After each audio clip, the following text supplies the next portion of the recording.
Welcome to another edition of the 2014 NAIA Weekly Football Update. I'm your host, Alan Grossbach, alongside Chad Waller, coming to you from the NAIA headquarters in downtown Kansas City, Missouri. Now, Alan, today we'll take a look at the top games of this past weekend, as well as highlight some key matchups to look forward to on Saturday. And you know, Chad, we had a bunch of great games this past weekend, and one of them was our NAIA Game of the Week that featured number 24 Peru State and number 19 Friends. Now the Bobcats, they found themselves down one with a 4th and 2 situation on the Friends' 20-yard line. That was with 58 seconds left. Peru State called on the leg of junior kicker Greg Conley, and he didn't disappoint, and he connecting on a 35-yard attempt to braille the Bobcats to a 23-21 win in the game.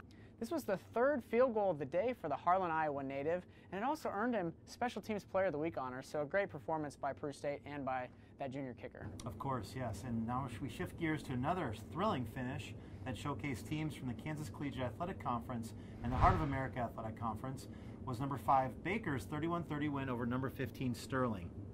With a little more than a minute left in the game, Sterling quarterback Reggie Langford connected on a 5-yard touchdown pass to pull the Warriors within 1 point of tying the game up at 31-30. However, Baker defensive back Dwayne Sims came up with the play of the night for the Wildcats as he blocked the Sterling extra point and sealed the win for Baker. Baker Sports Information Director Tyler Price caught up with head coach Mike Grossner after the game. Yeah, that was an interesting opener. I knew it'd be tight. Good football team, well coached. 10-7 in the playoffs last year, so expectation was a tight game. And then I thought we played really well. You know, there were about 3 or 4 times in that game we could have opened it up and pulled away. And we didn't make a play, or they made a big play. Sterling College is a good football team.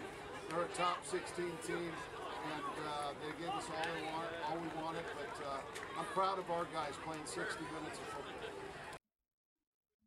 A quick thanks to Tyler for getting that interview for us. We've got one more game from the KCAC Heart of America football series to showcase, and that's number 8 Tabor's 27-17 road win and number 7 Missouri Valley.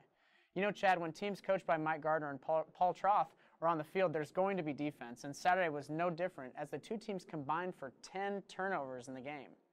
Tabor was a little bit better on Saturday as the Blue Jays held Missouri Valley to only 116 yards of total offense, including just 9 yards rushing. They also forced 2 fumbles and intercepted Viking quarterback Bruce Reyes 4 times. 2 of those interceptions came in the 4th quarter as Colin Hodges grabbed his first INT of the season with around 9 minutes to play, and teammate Donnell Davis snagged his first interception with 1:30 left, and that sealed the win for the Blue Jays. Wow, great win for the Blue Jays. Now we're going to turn our attention to the Mid-States Football Association, where we had 2 significant upsets, starting with Taylor knocking off number 17 St. Ambrose 23-13. The Taylor Sports Information Department sent us a great interview and highlight package following this upset. Let's check it out.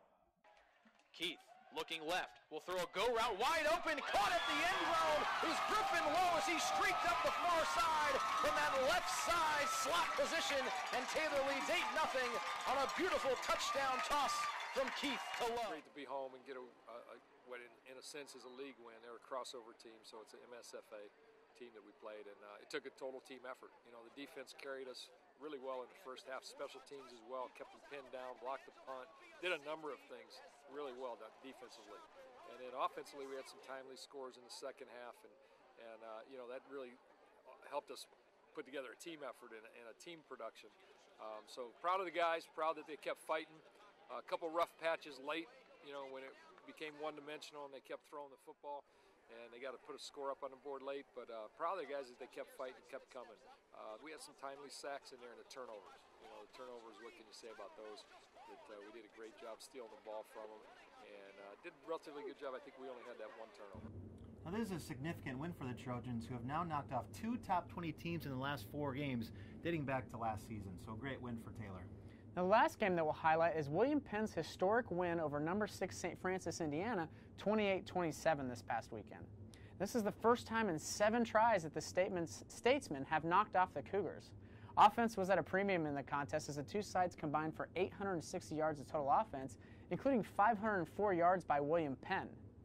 Now the Statesmen, they finished the game with 482 yards rushing, and that was led by senior fullback Michael Thomas's 131 yards on 19 carries, which included an 8-yard touchdown run in the 1st quarter. Now one of the biggest offensive highlights on the day was a 71-yard reverse by wide receiver Jatavius Stewart and this scamper set up the Statesman's first touchdown of the day. Stewart ended the game second on the team with 96 yards rushing on just 5 carries, so quite the yards per carry for that guy.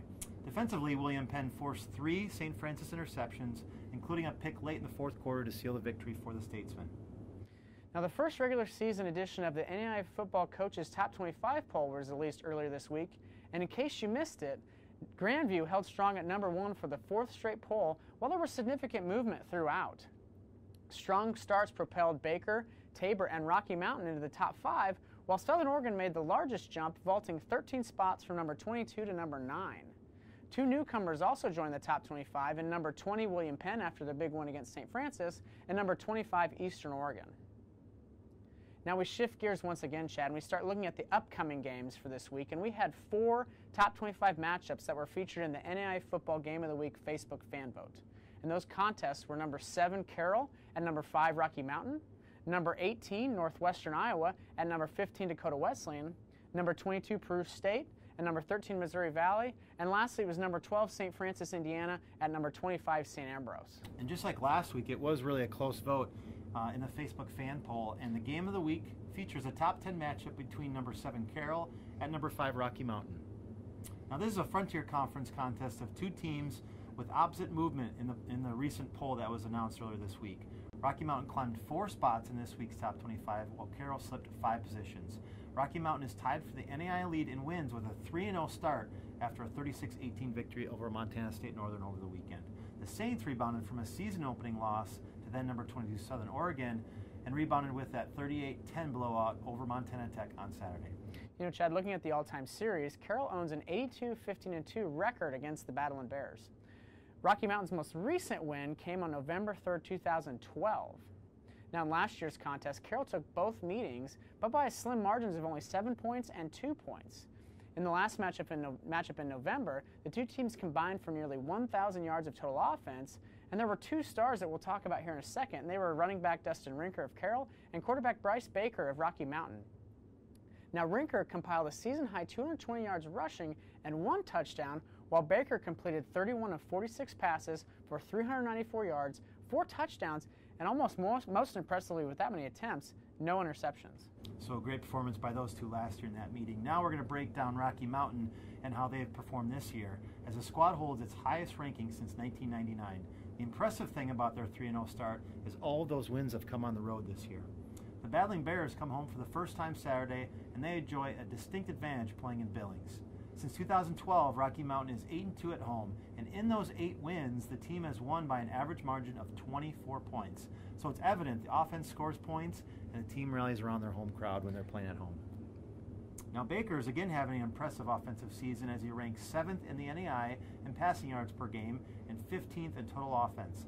He has tallied 6 touchdowns to the air against just 1 interception. 2 guys are his favorite targets in 2013 AFCA All-America first-team pick Andre McCulloch and teammate Cole Catalin. The offense has averaged over 35 points in the 3 wins this year and will test that stout Carroll defense. Speaking of that Carroll defense, historically they're a top 5 defense in the NAIA. This year, though, the unit got off to a rough start, giving up 38 points in the season-opening loss to Southern Oregon, but bounced back, allowing just 231 yards in the win over Montana Tech last Saturday. On the offensive side, Rinker leads a formidable ground game. The 2013 AFCA All-America second-team selection posted 194 rushing yards this season, including 142 against the Raiders. First-year starting quarterback Mac Roche had an impressive last weekend with 258 yards passing and 3 touchdowns. He spread the ball around to 5 receivers, including wideout Anthony Clark, who had 129 receiving yards. You know, I think this game is going to come down to Rocky Mountain playing at home, and they've been dominant in Billings, versus a perennial powerhouse like Carroll. So as you know, it's going to be a great game in Montana when 2 Frontier Conference teams get together. And that's just it, Alan. I think those 2 teams, they know if Rocky Mountain wins this game, they go 4-0. If Carroll loses, they're already 1-2, so a big contest in that conference, and that'll have an impact for the postseason. Agreed. And you know, this game was selected by our NAIA Facebook fan vote, and we're always interested in hearing from you, the fans of NAIA football, and we want you to get involved in that Facebook game of the week. So each week we will post our top games to Facebook. This typically happens Monday evenings around 5 p.m. Central Time, and be sure to like your favorite game by 10 a.m. on Tuesday, and we'll have it highlighted in the show. Now, in addition to that voting process, we ask you to post any NAIA football-related questions to our Facebook page at Play NAIA, and we'll pick a few to discuss the following week on the show. Well, that concludes this week's episode. I'm Alan Grossbach. And I'm Chad Waller. We'll see you next week.